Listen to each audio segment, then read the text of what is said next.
Sa pagpapatrol ni MJ Felipe. Biyernes, nagsimula na ng military service ang Korean superstar na si Lee Min-ho. Mandatory ang pagsali sa military ng mga lalaki sa South Korea pagtungtong ng 18 hanggang 35 years old. Non-combat position ang assignment na ibigay sa kanya dahil sa injury mula sa mga car accidents noong at 2011. Aabutin ng 2 taon ang military service ni Lee Min-ho. Sa huling panayam sa aktor ng Star One Magazine, sinabi niyang ramdam niyang lungkot ng fans.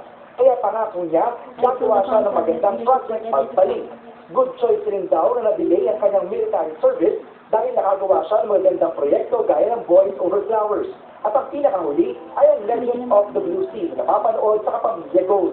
Sa patuloy, siya naman ang pinaguriang boses ni Lee Min-ho sa Pilipinas, si AJ Constantino.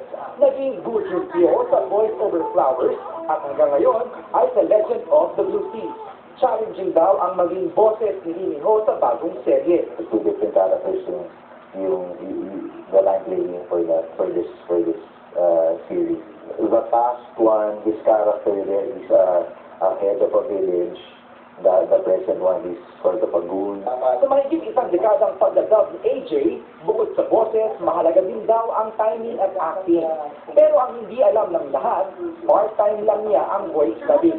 Isang abogado si AJ at may isa siyang hindi malilimutang karanasan sa korte. The judge was looking at me. He asked me, "Are you dubbing Junpyo na yung character?"